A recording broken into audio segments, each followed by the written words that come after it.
Hi friends, இன்றைக்கி நம்ம chicken biryani எப்படி செய்ய போகிறோம் தான் பார்க்க போகிறோம். இதுக்கு நான் 1/2 கிலோ சிக்கனை நல்லா மஞ்சத்தூள் போட்டு கழுவி எடுத்து வச்சுருக்கேன். கொத்தமல்லி, புதினா, 3 தக்காளி கட் பண்ணி வச்சுருக்கேன், 2 வெங்காயம், கொஞ்சம் இஞ்சி பூண்டு பேஸ்ட். இப்போ நம்ம ஸ்டவ்வை ஆன் பண்ணி சிம்லேயே வச்சுக்கணும். ஒரு பாத்திரத்தை வச்சு அதில் எண்ணெயும் நெய்யும் அளவாக நீங்கள் எந்த அளவுக்கு எண்ணெய் எடுத்துக்கிறீங்களோ அதே அளவுக்கு நெய்யையும் சேர்த்துக்கணும். சேர்த்துட்டு இது ரெண்டும் உருகி வந்த உடனே நம்ம பட்டை, லவங்கம், பிரியாணி இலை இது 3த்தையும் ஆட் பண்ணிக்கலாம்.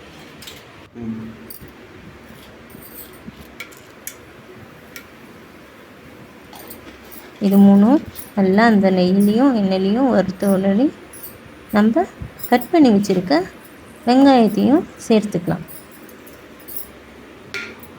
முக்கியமாக அடுப்பு வந்து சிம்மில் தான் இருக்கணும். ஹை ஃப்ளேமில் வச்சிங்கன்னா எல்லாமே கருகிடும்.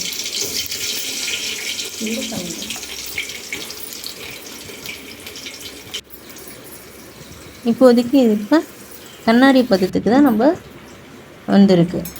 இப்போ அது வேகிறதுக்குள்ளே நம்ம அரிசி ஊற வச்சுக்கலாம். இது இன்னும் கோல்டன் கலரில் வரணும். ஸோ நம்ம வெயிட் பண்ணலாம்.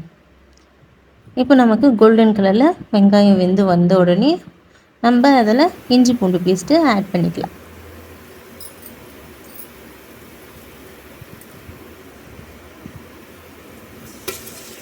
இஞ்சி பூண்டு பேஸ்ட்டு சேர்த்த உடனே அதை கிளறி விடுங்க, இல்லைன்னா அடி பிடிச்சிடும். முக்கியமாக அந்த இஞ்சி பூண்டு பேஸ்ட்டு அந்த வாசனை போன அப்புறம் தான் நம்ம அதுக்கு அடுத்த இன்க்ரீடியண்ட்டை நம்ம சேர்க்கணும்.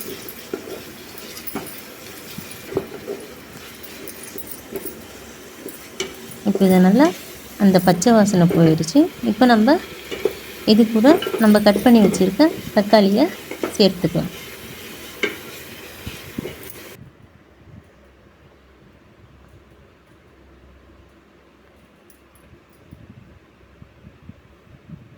தண்ணி எதுவும் நம்ம சேர்க்க தேவையில்லை. ஏன்னா தக்காளியில் இருக்க அந்த தண்ணியே வந்து அந்த ஜூஸே வந்து போதுமான அளவாக இருக்கும்.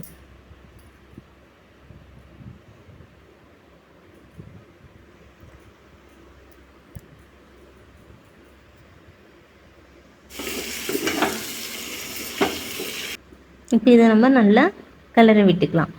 தக்காளி வெந்து வந்த உடனே புதினா, கொத்தமல்லி நம்ம வாஷ் பண்ணி வச்சுருப்போம் இல்லையா, அதையும் சேர்த்துட்டு அது நல்லா வெந்து வந்த உடனே நான் 1/2 கிலோ சிக்கனுக்கு ஏற்ற மாதிரி 1 ஸ்பூன் மிளகாத்தூள்,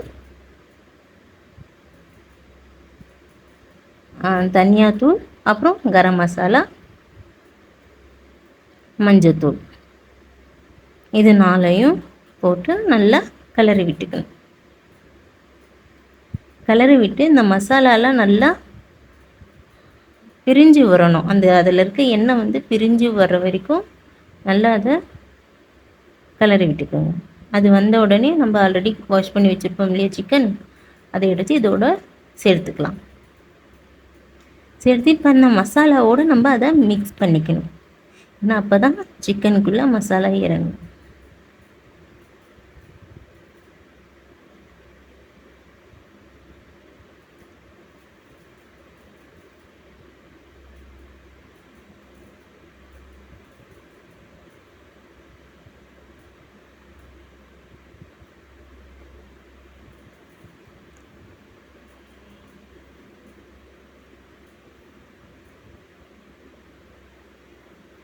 இப்போ இது கூட நம்ம தயிர், புளிக்காமல் இருக்க தயிராக பார்த்து எடுத்துக்கோங்க. அதை இது கூட மிக்ஸ் பண்ணி நல்லா கிளறி விட்டுக்கோங்க.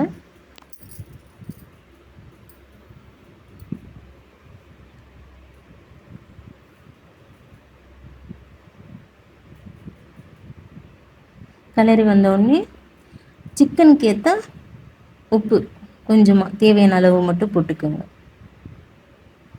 போட்டு நல்லா அதை கிளறி விட்டுட்டு அதுக்கப்புறம் நம்ம 1 கிளாஸ் அரிசி எடுத்தோம் இல்லையா, அதனால் அதே டம்ளரில் 2 கிளாஸ் அளவுக்கு தண்ணி எடுத்துக்கிட்டால் போதுமான அளவு இது. இப்போ அது நல்லா கொதித்து வந்த உடனே நம்ம வாஷ் பண்ணி ஊற வச்சுருந்த அரிசி எடுத்து இதோடு சேர்த்துக்கலாம்.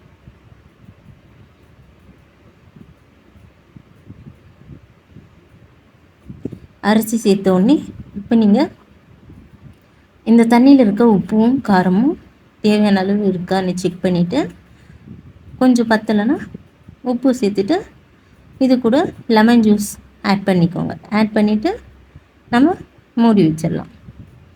இப்போ நமக்கு பிரியாணி ரெடி ஆகிடுச்சு.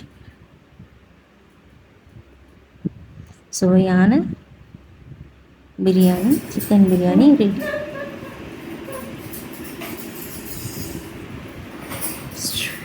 சூப்பர்னு சொல்லு.